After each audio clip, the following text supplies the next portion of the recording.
Hello, friends. You know, in Pope Francis, we certainly have a globetrotter, don't we?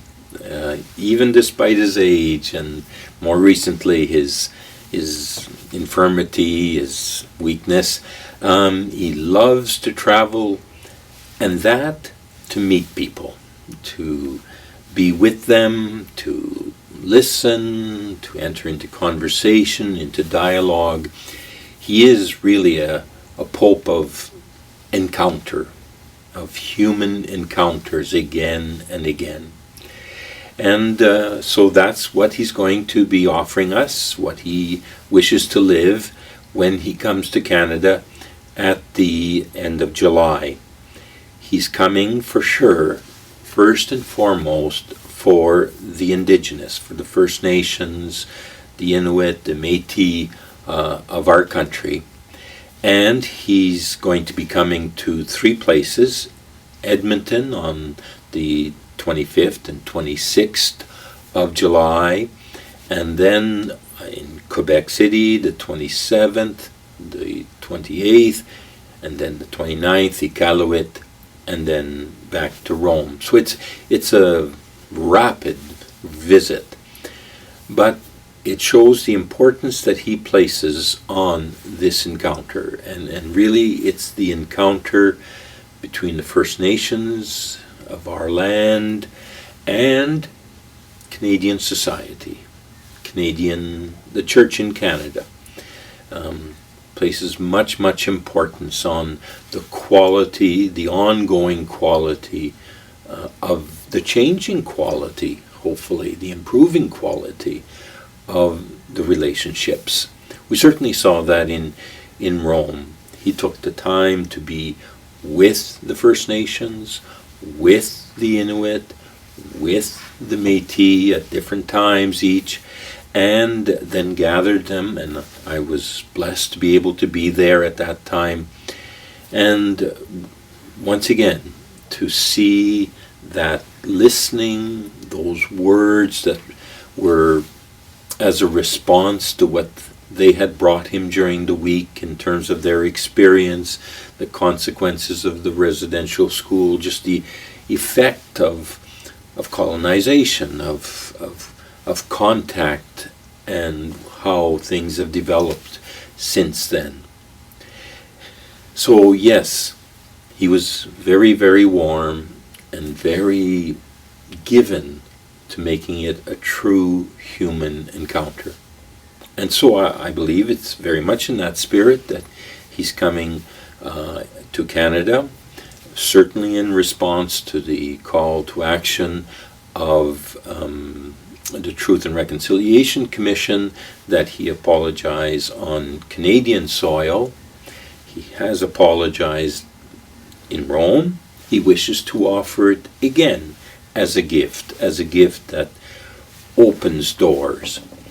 He'll coming to Edmonton, and there, first of all, and the very first meeting will be at a First Nations community reserve south of Edmonton, Masquitch, and where there was a residential school, and there, with as many people as can be gathered and given security and the place. So we're talking probably about 8 to 10,000 people. Then it'll be addressing that issue. Then in the afternoon of that Monday the 25th, he will be going to the Catholic parish for the Indigenous in Edmonton. It's called Sacred Heart. It's a very vibrant parish, and so he'll be going there and praying with the First Nations, with the Indigenous. Then the next morning, it'll be a huge mass, huge in the sense of it's at the Commonwealth Stadium, so there can be 70,000 people. You might think of going. But a huge mass gathering people, and again carrying that message of encounter, for the sake of reconciliation, for the sake of walking forward in harmony and in justice, in truth. And then in the afternoon of that Tuesday the 26th, he'll be going to Lac Sainte-Anne, which is a pilgrimage site, a shrine, where the Indigenous have been coming for years and years and years, and perhaps even before contact. They say it was a place of spiritual healing, the waters of that particular lake. And so he'll go there and pray again with the Indigenous. From our diocese, well, I'm certainly hoping and planning on being there to live those events with him, with all gathered. We're organizing actually a pilgrimage from our diocese to Edmonton, a bus, 55 people, given number, about 7 from each of our the 7 communities where we minister, asking chief and band council to select people from among the survivors or their children, people who will represent that community. And so together we would go. Again, in my heart, in my mind, I have to spend, 14 hours, 15 hours on a bus going. We'll get to know each other. We'll get to know each other. And it's that again, encounter, time consciously chosen to be with one another, to listen to one another, to talk with one another, to establish those relationships. And so I also invite you to think about participating. Now, I know most of you will not be able to go, and the sites are limited, like at Muscatcheese,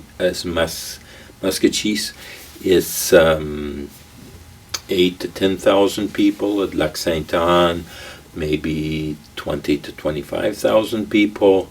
So, yes, not all of Western Canada will go there, of course, but through Salt and Light and other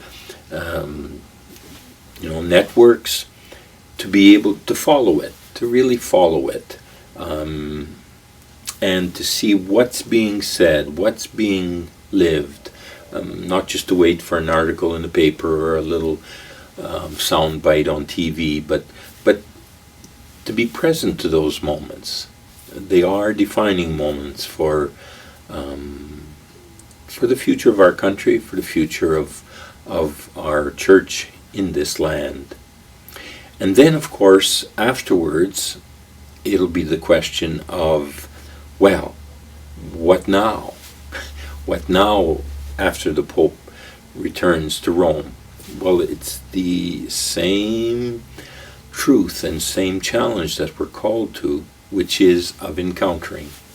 And so the invitation for everyone to continue learning more.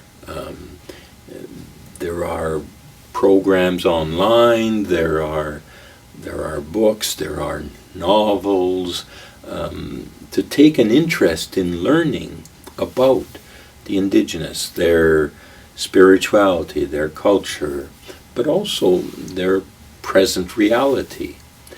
And then to go the step further, to dream, to think about, okay, well, how can I encounter the Indigenous in my own life? Because in the end, ultimately, it has to be person to person. It has to be where we can hear each other's voice and where we can see each other's eyes. That will bring about that reconciliation.